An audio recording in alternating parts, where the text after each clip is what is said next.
বঙাইগাঁও ৰাজপথত গোলাপ গেং মহিলাৰ নিৰাপত্তাৰ বাবে গোলাপ গেং মহিলাৰ বাবে বঙাইগাঁৱত পিংক অটো সেৱা প্ৰৱৰ্তন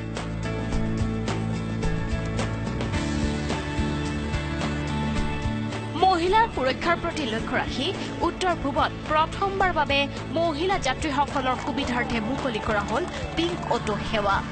যাতায়াতৰ ক্ষেত্ৰত ৰাজপথত মহিলাসকলে সঘনাই সন্মুখীন হোৱা নিৰ্যাতনৰ ঘটনাৰ পিছত বঙাইগাঁৱত মহিলা যাত্ৰীসকলৰ বাবে মুকলি কৰা হ'ল এই বিশেষ অটো মহিলাসকলৰ নিৰাপত্তাৰ প্ৰতি লক্ষ্য ৰাখি অটোত সংলগ্ন কৰা হৈছে জিপিএছ সেৱা এই পিংক অটোৰ জৰিয়তে আৰু বঙাইগাঁও চহৰখনত মহিলাসকল নিজে নিৰাপত্তা তাৰমানে অনুভৱ কৰিব আৰু ইয়াৰ জৰিয়তে ডেফিনেটলি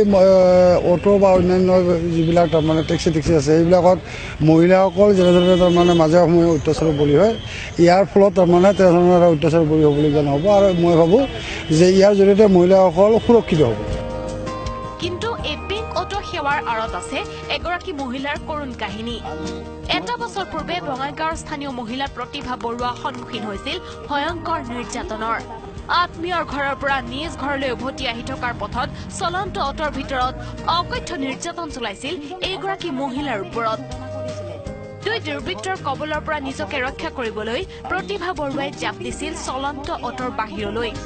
এই ঘটনাৰ পিছতেই নগৰ উন্নয়ন মন্ত্ৰণালয়ৰ অধীনত থকা বঙাইগাঁও পৌৰসভাৰ উদ্যোগত চহৰখনত বুধবাৰে আনুষ্ঠানিকভাৱে এই অটো সেৱাৰ শুভাৰম্ভ কৰে জিলাখনৰ উপায়ুক্ত আৰু স্থানীয় বিধায়ক ফণীভূষণ চৌধুৰীয়ে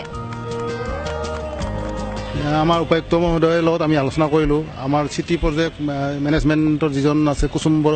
চৌধুৰী ডাঙৰীয়া তেখেতে প্ৰস্তাৱটো প্ৰথমতে দিলে যে মহিলাসকলক যিহেতু আমি যুৱক যুৱতীসকলক বিভিন্ন ধৰণৰ প্ৰশিক্ষণ দি আজি ইমান দিনে দি আছোঁ ইতিমধ্যে যুৱকসকলক অটো প্ৰশিক্ষণ দি তেওঁলোকে স্বাৱলম্বী হোৱাৰ ক্ষেত্ৰত বহুত আগবাঢ়িছে কিন্তু যুৱতীসকলকো যদি দিব পৰা যায় গতিকে আমি সেই চিন্তাধাৰাৰে আমাক প্ৰশাসনে সহায় কৰিলে চবে সহায় কৰিলে চহৰখনৰ প্ৰথম অৱস্থাত 13খন পিংক অটো মুকলি কৰা হয় আনহাতে একেটা অনুষ্ঠানতে পিংক অটো সেৱাৰ মুখ্য পৰিকল্পনাকাৰী মিছনৰ city project manager Kusumbar Choudhury আৰু নিৰ্যাতিতা প্ৰতিভা বৰুৱাক সম্বৰ্ধনা জনোৱা হয় বঙাইগাঁৱৰ পৰা Upananda Sharma News 18 Assam North east